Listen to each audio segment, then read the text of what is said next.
Hello everyone. As the war between US, Israel, and Iran continues to heat up every day, this has led to a massive surge in crude oil prices. And this is actually leading to a lot of pressure in the Indian stock market as well. And in these volatile times, I believe that as long term investors, we need to focus more on quality monopoly stocks that can sustain this volatility and provide strength to our portfolios. And that is why in this video, I wanted to cover three quality monopoly stocks in the Indian stock market that have the quality and strength to sustain our portfolio during these volatile times. So, first of all, talking about the market crash which is currently going on, the main reason behind this has been the energy shock that has been delivered due to the blockade of the Strait of Hormuz by Iran. And back home, we also have the problem with currency devaluation where the rupee has been continuously sliding and now it is down to levels of 92.3 rupees per dollar. FIIs have also been exiting the Indian stock market where they have been continuously selling and they have also sold more than 6,000 crores in single day sell off sessions. Now, institutional investors are trying to pivot away from high growth tech stocks and mid cap stocks into more quality and economic utilities kind of stocks to protect their portfolios. And I believe that we as individual investors should also try to pivot away from high growth mid cap stocks into more defensive and quality stocks. So, companies which have strong moats as well as they have very strong market shares and the strength to sustain these volatile times. So the first such company on my list is Coal India because this is a monopoly coal producer in India with more than 82% market share. And as we all know that 70% of India's power supply comes from coal powered thermal plants. So this makes this company very essential to the economic functioning of the country. And the best part of this company is also the attractive valuation because currently it is trading at 9.6 times its earnings, which is very favorable as compared to the global peers, which are trading at more than 15 times their earnings. Now, the other part of this company is also that this is a very good dividend player, and they have given a dividend of more than 26 rupees in the last 1 year, leading to a dividend yield of 5.65%, which is quite attractive.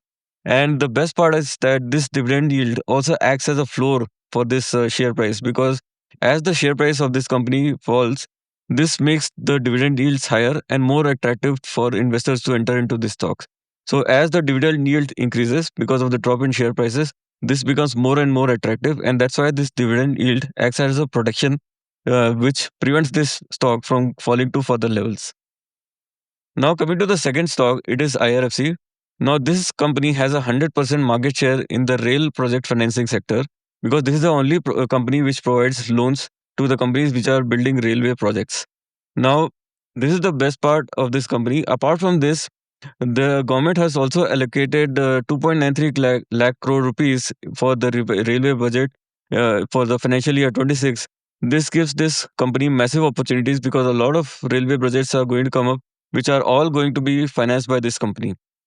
Now, the risk with NBFCs, which provide lending to project based finance, is that they have a very high risk of non performing assets and they are also very sensitive to interest rate fluctuations. But the good news with IRFC is that it doesn't have any of these challenges because number one, the borrower is the government backed companies which are working on railway projects. So that's why there is a zero risk of NPAs for this company. And number two, there is no risk of interest rate fluctuations because the government has fixed the margin that this company is going to get on the financing projects. So that's why this company is also immune to whatever interest rate fluctuation is going on. So that's why even though it is an NBFC, it doesn't have the usual challenges that are associated with NBFC companies. Now, this company has also had an approved borrowing of 70,000 crores, which it can use immediately for financing the railway projects. So that's why I believe that this company is also one of the very strong contenders for being the safety net for us as investors during these volatile times. The third stock on my list is Bharat Electronics Limited, which is basically having an 80% market share in the defense electronics sector, where it provides electronics for radar, sonars, and other electronic warfare systems. Apart from this, this also has some civilian electronics like electronic voting machines, where it is the only company which is authorized to manufacture those electronic voting machines for India. This company also has a massive order book outline of 70,000 crores plus, which provides us a good revenue visibility for the next 3 to 4 years. So, regardless of the market sentiment, this company already has those order book on hand, And as it continues to execute that outlook, the revenue is going to be realized, and this provides this stock a lot of protection on the downside. In terms of financial, this company also has zero debt and also has very high operating margins. So essentially, this is a very good stock. Now, coming to the summary of all these companies, talking first about Coal India, this is actually having a strong monopoly power with 82% market share. IRFC is actually 100% monopoly as it has the 100% market share in rail financing. BEL is also a very strong monopoly company because it has 80% share of the defense electronics segment. In terms of valuation, Coal India is more attractively valued as compared to the other two because it is currently trading at 9.6 times its earnings.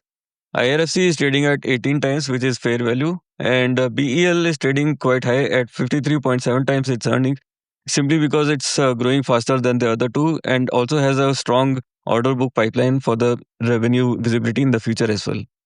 In terms of dividend yield, Coal India is having a dividend yield of 5.65% based on the dividends it has delivered in the last 1 year.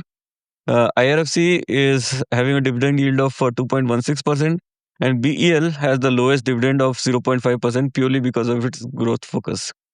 And in terms of safety score, Coal India is 5 out of 5 because it has a stable coal production and the essential utility is in the thermal power plants, which also generate 70% of electricity for India. So that means the demand for coal will always be there, and the stock is also attractively valued as of the current moment. So that's why it has a safety score of 5 out of 5. And looking at IRFC, also has 100% market share in the rail financing sector, so it doesn't have any competition. So there is no threat of competition for this company. And also, the best part of IRFC is that it doesn't have the usual risks that are usually involved with NBFC companies, like the risk of NPAs and risk of interest rate fluctuation.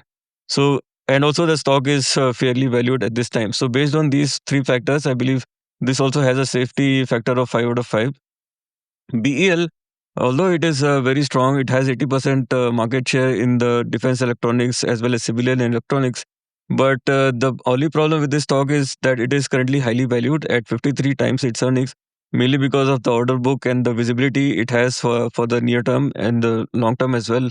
So that's why if there is any re-rating or de-rating of defense sector in general, this stock can also face some pressure as a result. So that's why I have given it a safety rating of 4 out of 5. So, as a conclusion, I would like to say that these three companies are very strong and provide a good quality and strength to our portfolios. I am going to consider these companies for my own personal portfolio. Although, please don't take it as a advice for your own portfolio. Please do your own research and please consult your own financial advisor before you decide to invest in any of these three companies. And also, if you want to invest, don't invest as a lump sum, but rather split your cash into five parts and invest 20% of your cash reserve on every 2% dip in the Nifty. Right. So this gives you the chance to average your buying prices. And in case the stock prices are going to fall further from there, you can use that to average those prices.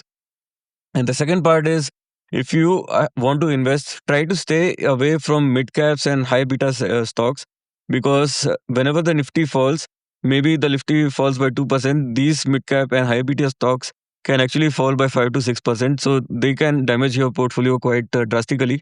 So try to stay away from these beta stock and stay more towards quality focus and monopoly stock that can provide your portfolio strength and stability during these volatile times. And finally, I would like to conclude by saying that in these bear markets, the return of your capital is more important than the returns that you can generate on your capital, right? So always focus on the safety of your capital. I think that is the number one priority for us as investors during these volatile times. And once the market tide turns, then we can start focusing more towards high growth. But for now, safety is the most important thing that we need to watch out for. So that was all from my side today. Thank you for watching, and let me know if you have any questions in the comment box below. Thank you.